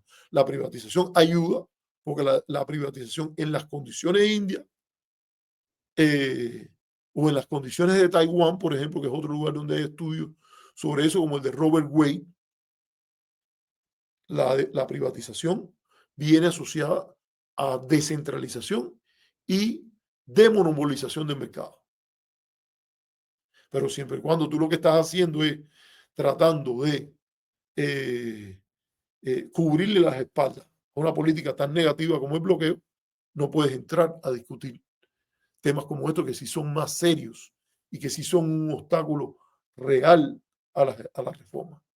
Entonces tiene que andar metiendo estos debates ideológicos sin sentido, que todavía estamos perdiendo tiempo en eso, de cuán importante, de que si el bloqueo en Cuba no es tan importante, no es lo principal, no es lo importante, no. Es sumamente importante y sumamente negativo y sumamente ilegal y sumamente inmoral hacer una política para que un pueblo estalle por hambre y desesperación. Y, y si nos ponemos a ver, lo lógico en la academia es que lo digamos. Y que primero por un problema de objetividad. O de lo contrario, mira, si no es tan importante, sale corriendo y aboga en Radio Martí cuando te entrevisten y di que es importante que lo quiten, porque si no es tan importante, ¿por qué está ahí? Y es muy importante para los objetivos que se han planteado el sector del exilio cubano, que apuesta a un colapso del régimen, por el cual ellos puedan llegar y que todas sus deslealtades de apoyo a esa política sean perdonadas y que todo sea Dios en el cielo, paz en la tierra. Fui platista por 20 años, pero eso no juega ningún papel. Con todos y para el bien de todos tiene que incluirme a mí, que estaba haciendo lo contrario a los intereses nacionales del país por 20 años. Y eso no crea precedente, no crea ningún precedente para que el otro día después, bueno, tú lo hiciste, ahora me toca a mí. Y que entonces la piñata se justifique. Porque quieren justificar, a la larga ellos están dispuestos, con tal de llegar al poder, están dispuestos a justificar una piñata como hicieron los nicaragüenses, en el cual los supuestos revolucionarios se quedaron con las hamburguesas, con las hamburgueserías, con las compañías, con todo. Así. O en Rusia, en todos esos lugares. No, no. Hay un criterio académico que empieza fundamentalmente con la idea del bienestar general y ese que se encuentra en obras como las de la Iniciativa para el Policy Diálogo que dirige el economista Joseph Stiglitz.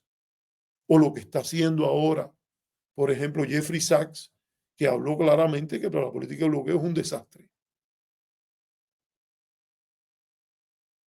Entonces, obviamente, habría que presentar esto, qué bueno esto que dice Suki Orlando, que trabajó en CIME, en Cubapac y todo eso. Ahí está, o sea, ni prueban. La primera, una de las conclusiones de Nora, la del Estado sobre el otro Estado, no camina mucho. La de que esto prueba que el bloqueo no, que quiebra la narrativa oficial, mira, no quiebra nada. Ni hay una narrativa oficial que es la que ustedes dicen, ni justifica bajarle un decibel, un pedacito de la crítica a la política de bloqueo. No lo justifica para nada. Entonces, los números son muy curiosos por lo que hay ahí. Porque en esto del Estado, dentro del otro Estado, hablan de un conglomerado de empresas que, repito, habría que demonopolizar, yo no digo que hay que privatizarla necesariamente, porque si usted está a favor de un banco central independiente, como son muchos de estos economistas que hablan de que el banco central sea independiente y todo, si el banco central puede ser independiente, ¿por qué no puede ser independiente una empresa? Esperen un momentico, voy a poner una pausa y ya regreso para terminar. Esperen un momentico.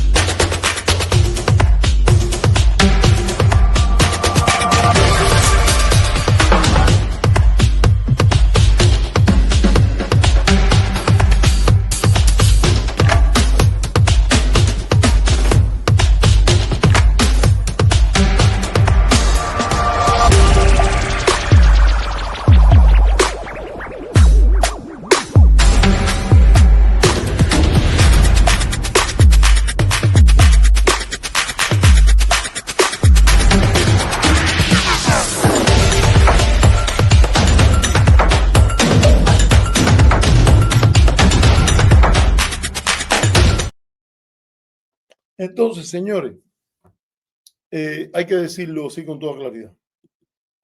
Esta gente no ha probado nada. Las 5 conclusiones, vamos a ponerlas ahora después, las conclusiones de Nora, no son demostradas ni por el documento ni por el análisis que hacen esta gente. Yo leí completico, marqué el análisis de Pavel, que es lo más serio que hay ahí, y lo que termina diciendo es que, bueno, que hay entre un 37% más o menos, ubica el nivel de participación o de control de la economía por el GAE, y después ha agregado que dice que no, porque CIMEC no está contada. Si CIMEC no está contada, yo creo que obviamente CIMEC es otra de las entidades que más operaciones hace de este tipo. Menos que antes, porque ya está en una situación subordinada al equipo. O sea, la estructura de incentivos de las personas que están ahí tampoco se trata, que eso es un elemento central en una reforma. ¿De qué manera tú atiendes la matriz de preferencia de los que están en el tope de esas organizaciones si tú las quieres mover hacia un escenario en que tenga un papel menos opaco, como quieren decir aquí, si el problema fundamental es la transparencia? Pero lo que dijo Nora en el evento del Hudson Institute, sumamente cuestionable. El regodeo, la alegría, ¿cómo decirle a esto? El sarao en torno de que ahora estamos aportando datos para lo que la administración tiene que hacer en contra de todo lo que le puede llegar un dinero al gobierno cubano, en contra de todo el dinero que puede llegar al pueblo cubano. Eso, injustificado. No se basa ni en los mejores valores, ni en los mejores intereses de los Estados Unidos. Eso es componenda de partidarios de una política insensible ante las necesidades del pueblo cubano. Son parte importante del problema, tan importante como el gobierno, por lo menos, en torno a este tema. O sea, miremos un momentico, porque es que ya que lo tengo por aquí, déjenme ver, yo tenía el artículo de Gámez entonces lo otro que hay en todas partes es hablar en términos de que tal pareciera que ahí en Cuba no hay nadie que apoye este gobierno, cuando hasta los cálculos más conservadores que se han hecho en encuestas y en todo este tipo de cosas, es que sí hay un sector que se identifica que se identifica con cosas del gobierno. Y hay un legado que el que sea postcastrista tiene que tener en cuenta. Y este programa lo es. Pues si se sienten mal con eso. Se hicieron cosas para las cuales se usó CIME, se usó AESA, se usaron las otras compañías que ahí se mencionan. Por cierto, es mentira que en el Hudson Institute creo que fue Nora la que dijo, de que cuando se había dado el deshielo de Obama, el gobierno cubano se opuso a inversión por cualquier compañía norteamericana. Eso es falso. Había una compañía de hoteles que se llama Starwood y no se concretó al final o se asentó la posibilidad de una inversión extranjera en esa área precisamente por que la incertidumbre que había ante su estatus en Estados Unidos en torno a las licencias. A mí no me va a meter mentira a nadie, porque la situación que ocurrió en la época de Biden, en la cual poco a poco me invitaron a una reunión y después no me invitaron a más nada, por las posiciones que tengo en esta cosa, yo sí lo vi donde Obama. Y se hicieron seminarios en las cuales por la mañana se hacía un panel y venían los funcionarios de la administración de Obama y decían, mira todas las licencias que podemos darle ahora a ustedes. Vayan, estábamos con empresas ahí. A mí se me invitaba, yo venía por la mañana y venía por la tarde. Y estuve en 3 seminarios, hubo más en el país. Y los que venían por la mañana de la administración decían, mire, nosotros tenemos interés, es un calzo para nuestra política de promover la reforma económica, de promover los derechos humanos, que se produzcan inversiones. Y al otro, la sesión de la tarde, muchas veces llegaba la gente del Departamento de Estado y te decían, sí, todo esto es licencia, todo esto es licencia, todo esto es licencia. Si mañana, la pregunta que le hacían los abogados de las corporaciones era, ¿y si mañana llega un presidente que quiere echar todo esto atrás? Ah, no, mi respuesta profesional, le decía a la gente, era simple y llanamente que el presidente puede echar todo esto atrás. Un elemento que tiene que pensar el sector antibloqueo es cómo dar el golpe como va. El presidente tiene las autoridades de política exterior, suma, y el presidente debe usarla todo lo más que pueda para crear, para derogar todo lo que se pueda de eso, con licencia o por cualquier otro medio que haya. Y que reten al presidente en la corte. A ver si la corte va a decir, nosotros estamos para second guess, para andar adivinando la dinámica política exterior. Porque si era estrictamente por la ley, no se hubiera producido la apertura china. El problema es que se invocó autoridades constitucionales por encima de los actos del Congreso. Y el presidente Nixon se fue a China y suscribió el comunicado y después el presidente Carter dijo, no es un tratado que yo puedo abolir solo. Y hubo un reto en la corte y la corte dijo, no lo podemos resolver ahora, pero no lo podemos resolver ahora, fueron años, décadas, con millones de dólares norteamericanos, miles de millones o millones de millones invertidos en China. Y a esta hora ya, todo lo que se llamaba el China Lobby, que era el lobby de Taiwán en los Estados Unidos, esto ha aceptado muchas cosas que no le gustan. Entonces, ese problema está ahí. Que no, eso que están diciendo de culpar que el gobierno cubano fue culpable de que el deshielo se haya caído, es simple y llanamente también falso. El gobierno cubano no tomó ventaja de Obama, ni mucho menos. Se crearon 22 tratados que todo el que los revise uno por uno, todos son convenientes a los Estados Unidos de América. ¿Para quién no son convenientes? A los aguafiestas del Miami macartista y contrarrevolucionario. Es un problema de ellos. Ellos no son los Estados Unidos. Parte de la grandeza y de lo que busca este programa es que el pueblo cubano, el que ve este canal, el cubano que viene para los Estados Unidos, concíbase usted que usted puede ser un norteamericano, querido, respetado, en buena línea, en este país, usted no puede hacer eso con posturas antinorteamericanas. Usted no puede hacer eso con la actitud de Iroel de que hay que joder a los norteamericanos. Pero usted lo puede hacer sin alinearse. Esa es la victoria mayor que puede tener una tercera posición, sin alinearse con los que dominan Miami. Eso es un grupo que está allí, un grupito más que ha manejado, que ha agitado el pulso, que ha castigado a gente, que ha hecho tantas cosas antinorteamericanas. Y ahora montan al Herald en toda esa maquinaria. Pero ellos no son los Estados Unidos.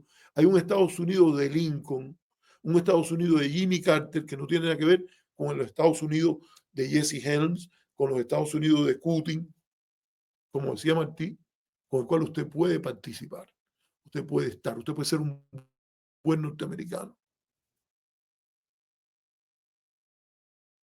Eso usted lo puede hacer. Veo que se trabó un poquitico la imagen, no sé si ustedes me estarán oyendo, no sé qué pasa aquí. Si es que no puedo ver los comentarios. Y entonces aquí está, a ver, déjenme ver porque a ver, señores, si están oyendo, por favor pónganme un comentario ahí, porque se me congeló la imagen. Entonces, vamos a ver las conclusiones, para ir terminando ya las conclusiones de Nora. ¿Qué dice ella? Bueno, aquí hay un ad que lo voy a cerrar. Yo creo que a lo mejor es hasta por eso está pasando todo esto.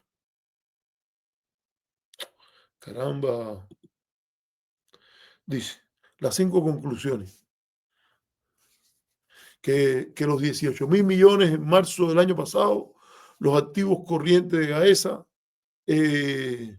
denominados en dólares, superan las reservas de divisas de algunas economías medianas de América Latina, que la mayor parte de ese dinero se mantuvo en bancos no identificados y en las propias instituciones financieras de Gaesa, lo que permite su rápida conversión en efectivo. Bueno, déjame decir sobre este primero. Yo creo que esto, si fuese así, fíjate, si esto no es un espacio de corrupción, de que ese dinero se lo van a meter en el bolsillo, una cosa así.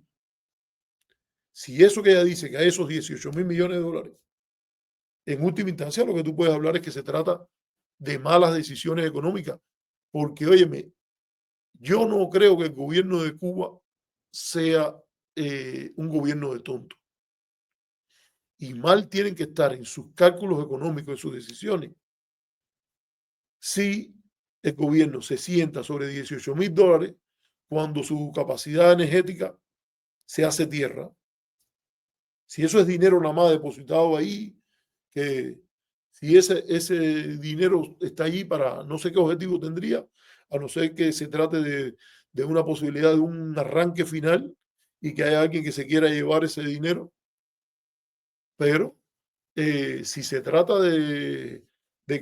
como es hasta ahora, que tengo entendido que eso son cuentas institucionales, si fuese así, se podría hablar de una mala decisión económica, si no es que se está pensando en largo plazo, porque también hay elementos que tienen que ver con la economía de resistencia. Tú dices, bueno, voy a pagar todas las deudas, pero eso quiere decir que me va a llegar dinero fresco. Tengo que preguntarme, ¿me va a llegar dinero fresco en condiciones de agudización del bloqueo? Yo creo que lo más probable es que no. En ese caso, tengo que planificarme no para marzo de este año, sino para marzo de este año, para marzo del año que viene, para marzo del año que viene, y a ver si cambia el contexto y se acaba la guerra en Ucrania, pasan otras cosas. Uno se ajusta a un shock permanente y financia un shock temporal. Y en este caso, lo opuesto sería, se planifica para una situación permanente que tú no puedes cambiar porque hay variables que el gobierno cubano no puede cambiar. Otras que sí, pero estas no. O sea, en este caso, ¿qué es lo que quiere decir con esto? No es que el gobierno cubano se está robando ese dinero, porque hasta ahora eso no se ha aprobado. Para eso tienen que venir y mostrarme las cuentas donde están transfiriéndose. Ese dinero está yendo a cuentas particulares. Si aún fuera así, el embargo sigue estando mal, el bloqueo sigue estando mal. Pero esta conclusión, lo único que diría es que obviamente tienen bastante dinero que podrían usar para, por ejemplo, mantener la sostenibilidad mínima del sistema energético. Porque si dicen que está haciendo tanto dinero el gobierno con las remesas, si está haciendo tanto dinero con las ventas minoristas, si está haciendo tanto dinero con los hoteles, aunque al final muestran una caída de como 5.000 millones de dólares en las ganancias por turismo. 5.000 millones, no 5 millones, sino 5.000 millones. Si dije 5 millones, me equivoqué por la cosa de billón y millón. Entonces está claro que estarían tomando malas decisiones, lo cual es preocupante porque es mala la corrupción por lo que reproduce y expande, pero también es mala la ineficiencia. Lo peor que hay es un ineficiente con poder y que no se da cuenta que hasta a él mismo no le conviene estar sentado sobre esa pila de dinero. Yo leí una entrada en Facebook que les recomiendo que busquen de un señor que se llama Joel Ernesto Maril, que él pone en duda muchas de estas cosas porque dice, ve, nosotros no somos tan brutos y ha habido un desarrollo en educación económica en Cuba y hay gente preparada, hay economistas en el gobierno que sería ilógico pensar que esto está ocurriendo así sin ningún matiz, sin ninguna cosa. A mí me parece que también hay elementos que aún así a mí me parece está mal no gastar parte de ese dinero si existe en por lo menos reparar la matriz energética o invertir más aceleradamente en ella, en el tema de la agricultura. Pero la idea de que te tienes que preparar para un largo plazo, porque te quedan 3, 4 años de fuego y pueden ser más. Porque mientras esta gente tengan cogido el aparato, la política norteamericana para sus cosas y lo tienen secuestrado como denuncia como ha denunciado tanta gente, y Laura Loomer en alguna medida cuando dice que para ellos América es lo último. Porque aquí lo único que haría falta es que los Estados Unidos hagan lo que le conviene a los Estados Unidos y que dejen un lado ahí, tire de la guagua a ese grupo de gente que se ha pasado la vida haciendo estas cosas. Pero ahí, fíjate, el estándar de corrupción es claro. Tienes que probarme no solo que ese documento sea verdad, que hay gente como este, Joel Ernesto Maril, que no sé quién es ni nada de eso. Había una persona de apellido Maril que recuerdo que fue viceministro del CIME, no sé si tiene que ver algo con eso, aunque parece mucho más joven, y que creo que el tipo se llamaba Ernesto Maril o algo así,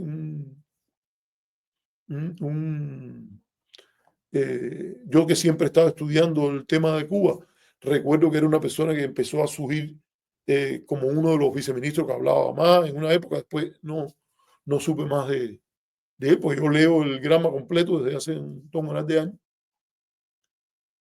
Y el tipo pone, Joel Ernesto Marit, que tiene una entrada en Facebook, y dice, miren, ¿por qué a mí me parece todo esto es irracional? Sería irracional que se hicieran estas cosas y estos números, etcétera. Y es increíble que la gente lo esté subiendo. Yo no me quiero meter hasta ese punto, pero él aporta y dice cosas. ¿Qué otra cosa dice? O sea, en la primera conclusión de Nora, sumamente floja en ese sentido. Dice que contaba con no sé cuántos activos y que no incluye los activos de CIMEX y que tiene sus propias instituciones financieras. A mí nada de esto me sorprende que tenga sus propias instituciones financieras. Por la lógica de la reforma, que los problemas que tiene no es que Gaesa tenga sus propias instituciones financieras y también por la cosa de instituciones que desde instituciones, como empresas, que desde instituciones armadas contribuyan a que se burle el bloqueo, todo lo que se pueda burlar. Yo sí lo digo con toda claridad. Como soy un ciudadano norteamericano consciente de lo bueno para Estados Unidos y lo bueno para Cuba, y como ciudadano cubano que quiero lo mejor para Cuba, me encantaría que el bloqueo fracase. Y todo el que hace algo para burlar el bloqueo, a mí me parece que está haciendo algo positivo. Está claro, ya se lo dije, no se me pongan bravitos con eso. Yo no me escondo detrás de una mata y creo que el día que alguna de las acusaciones de ustedes lleve a que me hagan un juicio, si es un juicio justo, imparcial, estas cosas, si se ventilan, ustedes son los que quedan mal. Para que quede claro. Entonces, dice que los nuevos registros financieros constituyen una prueba definitiva de la importante participación de Gaesa en la economía del país. Una prueba definitiva. de algo que ya habían pruebas definitivas importantísimas. De hecho, lo que pasa ahora es que los números que se están discutiendo son menores que los propagandistas afiliados a la política de bloqueo han estado usando. Esto de 30 a 40% lo había dicho yo varias veces en el programa. En este programa se ha dicho varias veces esto, no sin que yo hubiese tenido alguna fuente que un día le pregunté, oye, pero a alguien que sabía de esto, y le dije, ¿cuánto tú crees que sea esto? Porque hay tanta cosa de que ustedes son el 60, el 70, el 80%. El grupo del laboratorio Cuba siglo XXI, de Juan Antonio Blanco y Emilio Morales, hablaba del 80%, o por lo menos más del 70%. Yo no recuerdo el número, pero yo recuerdo que era mucho más del 50%, lo que ellos decían. Bueno, si es 37, 40%, yo creo que no hay nadie que haya estado haciendo estudios sobre Cuba que ahora se vaya a caer de alguna parte si ese es el número. Posible que alguna gente decía 20, 25. Sin lugar a duda tienen los segmentos más dinámicos de la economía cubana. Y habría que preguntarse hoy en qué medida la segmentación, el carácter monopólico de los mercados que ellos tienen, sus propios intereses están obstaculizando la reforma del otro sector. Pero habría que preguntarse si es porque ellos utilizan esas nuevas tecnologías de mercado, esas formas de administración empresarial más modernas, pero no lo dejan a que los otros la tengan, o son una fuente de emulación. Esto de los nuevos registros financieros, de la importante participación de GAESA, es un tema a problematizar. Y la manera a problematizarla incorrecta es como lo hace Nora, porque dice, contradicen la narrativa del gobierno de que la pobreza y la escasez se deben exclusivamente al embargo estadounidense. Ya eso lo hemos explicado. La narrativa del gobierno no dice que la pobreza y la escasez se deben exclusivamente al embargo estadounidense. La narrativa del gobierno coincide con las declaraciones del principal oficial de la CIA que ha atendido el tema de Cuba en las últimas 3, 4 décadas de que el bloqueo es un problema principal, un obstáculo principal al desarrollo de Cuba. Es lo que ha dicho el gobierno. El gobierno nunca ha dicho que es exclusivamente, como lo pone Nora Gámez aquí. Dice, un prominente economista, está la otra conclusión, que tiene que ver con la anterior, de la prueba supuestamente definitiva. Dice, un prominente economista cubano, este es Pavel Vidal, estimó en forma conservadora que las ventas netas de GAESA equivalen a alrededor del 40% del PIB oficial de Cuba reportado ese año.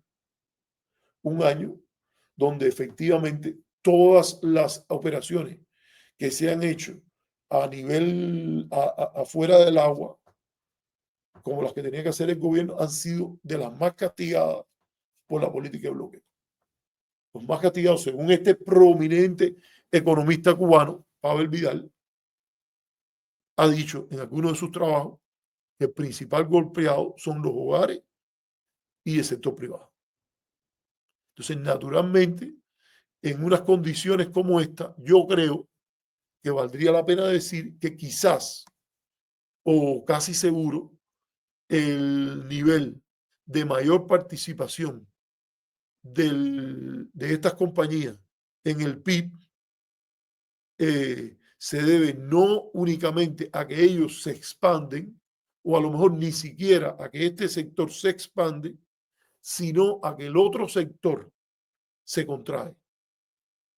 Y de hecho, no se puede decir que es porque esta gente se han cogido otras partes de la economía cubana, porque el momento en que el GAE se expande cuando se traga a Baguanex, que ya se había tragado anteriormente a Cimex, es anterior a la pandemia.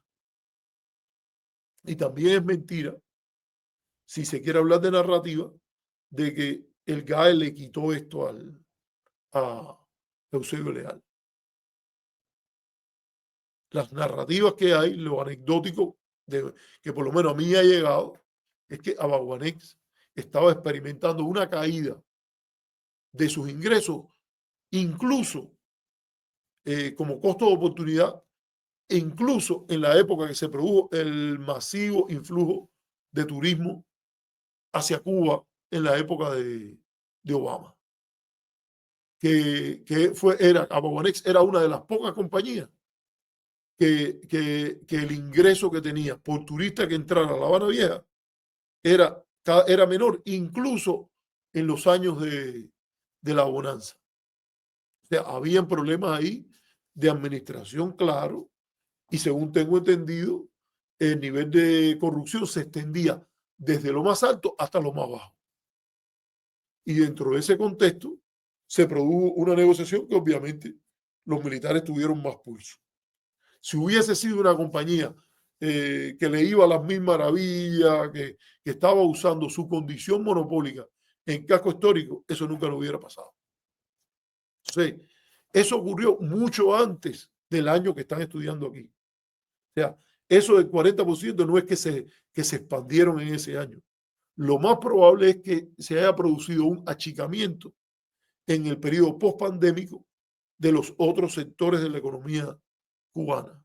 Entonces, si después de que se produjo ese achicamiento en condiciones extrañas o difíciles de emergencia en la pospandemia, esto es de suponer que en condiciones normales y con reformas y condiciones como dijo el Papa Juan Pablo II, que Cuba se abra al mundo y que el mundo se abra a Cuba, posiblemente también esos sectores, el sector privado, el sector no militar, o no bajo a esa y de la economía, posiblemente se expandiría más. Esto es una conclusión que yo no sé de dónde la sacaron esta gente. Y la del bloqueo, ni hablar. Nada en esto desmiente la narrativa oficial que la comparte mucha gente de que el bloqueo es un tema principal en los problemas que tiene la economía cubana. Vamos a ver los otros que tiene ella aquí. A ver. Y ya cerrando. Al mismo tiempo, los documentos financieros, los registros financieros indican que las empresas de GAESA pagan una tasa impositiva muy baja, solo en pesos cubanos, notablemente mucho menor que la pesada carga fiscal que limita el crecimiento del sector privado en la isla e insuficiente para cubrir las raciones de alimentos y los servicios públicos a la población. El conglomerado no paga impuestos sobre las ganancias. Yo creo que aquí hay un elemento importante que de nuevo debe ser atendido. Ahora, hay una apuesta para un Estado que desarrolle, que sea desarrollista. Y eso se hace con políticas que escogen ganadores y perdedores.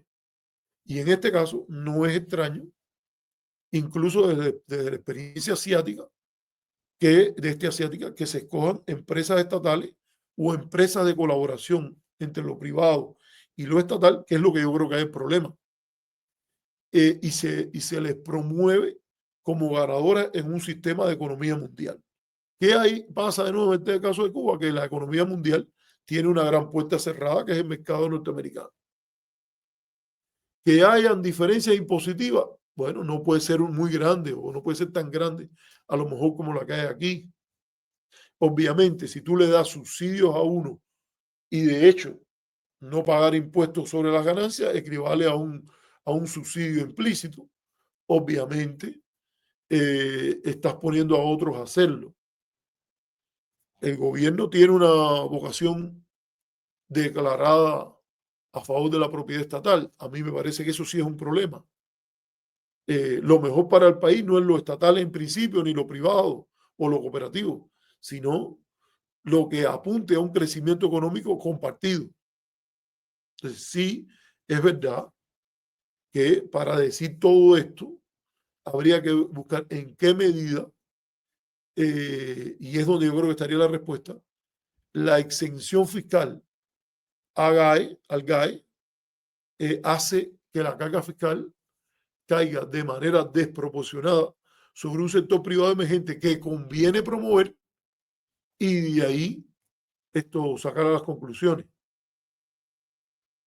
Pero más nada, aquí yo creo que esa conclusión, de nuevo, no convierte la existencia de estas empresas, de este conglomerado, en las cosas que esta gente quiere decir, ni nada de eso.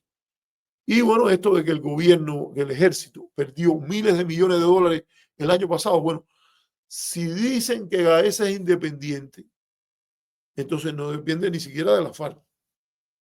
Independiente quiere decir que no depende de la FARC. Si pertenece a la FARC, habría que entonces discutir el porqué de esa relación. Y ahí de nuevo volvería a preguntarse cuál es el papel que tiene la falta de transparencia en que esto pueda ocurrir.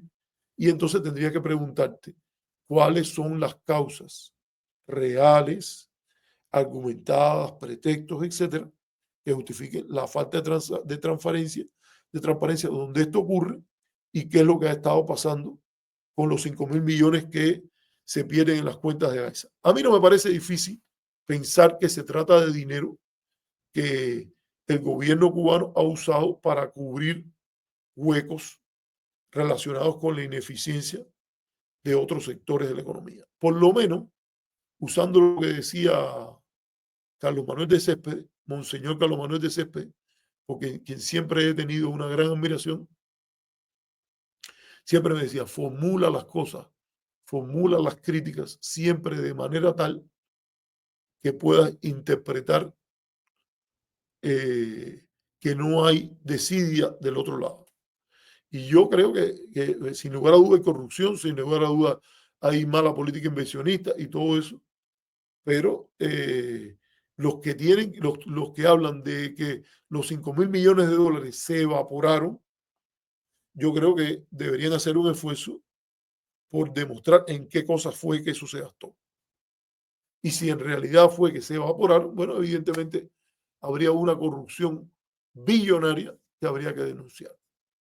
Bueno, señores, yo creo que hemos cubierto bastante. Ha habido una audiencia entre las 30 y las 40 personas. Lamentablemente, el primer responsable de eso soy yo, que dije que iba a empezar a las 5 y en realidad me equivoqué y empecé como si fueran las 5 aquí ya y que fueran las 2 de la tarde en California, pero es que me estaba moviendo, estaba en varios usos horarios y no me di cuenta y dije, caramba, tengo que hacerlo y ya tengo que empezar y me puse a hacer el programa cuando pensé que incluso tenía más tiempo para prepararlo. Pero todas estas ideas estaban circulando en mi cabeza, así que lo voy a dejar ahí y como es lógico trataré de cortarlo en partes para que ustedes lo puedan ver o las personas que no pueden estar 3 horas y pico viéndola puedan hacerlo de una manera más ordenadamente. Chao. Hasta la próxima. Bye.